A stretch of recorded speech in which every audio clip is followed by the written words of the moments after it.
弟兄姊妹，嚟到行進命定系列嘅最後一集，神邀請你同佢一齊合作，冇錯，神好想你同我都進入佢為我哋預備嘅美好命定，但我哋都有我哋當盡嗰一份，我哋需要同神嚟到去合作。點樣合作呢？首先，我哋願意係肯付上代價，凡係有價值嘅嘢都係有相應嘅代價。買一個生果最多幾蚊、幾十蚊、幾百蚊，買一個物業講緊唔係淨止幾十萬，可能幾百萬、1000萬。因此，我哋需要為我哋嘅命定付上當付嘅代價。我哋肯踏出安舒區，為主去冒險，唔好因為少少困難就去縮沙。一個韓國嘅宣教士佢同我哋分享，佢為咗提升佢嘅英文，佢求主開路俾佢可以喺美國嗰度去讀神學。後來佢一個圈翻嚟，佢嘅英文能力提升咗好多。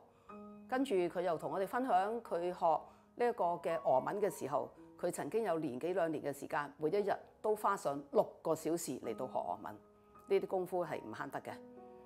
當我哋要去為主去工作嘅時候，我哋要殷勤，要努力喺你做緊嘅事上邊，唔好失去起初嘅熱心，唔好成為因循。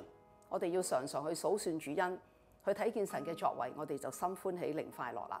我哋咧就咧能夠咧去靠着主咧去堅持到底嚟到去做啦。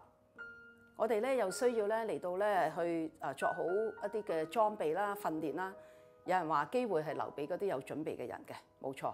所以咧我哋需要咧嚟到去花時間嚟到去提升自己，接受一啲嘅適當嘅訓練。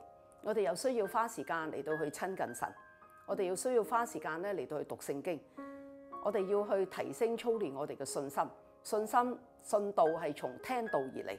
信心要提升就係我哋要多讀聖經，睇到聖經裏邊所講嘅神係一個點樣正嘅神，佢係點樣嘅信實，點樣嘅慈愛，點樣嘅憐憫，同埋點樣有大能，佢行過幾多嘅奇妙嘅事，佢亦都釋放咗有幾多寶貴嘅應許等待你同我嚟到去領取。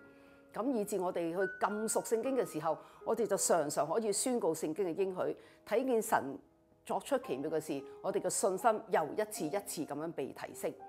因此，我哋嘅結論就係話，我哋要行進我哋嘅命定，我哋需要與神一同去合作，我哋需要常作準備，我哋需要付上代價，我哋需要殷勤服侍，我哋願意踏出我哋嘅安舒區，我哋願意嚟到為主冒險。好，讓我哋一齊加油。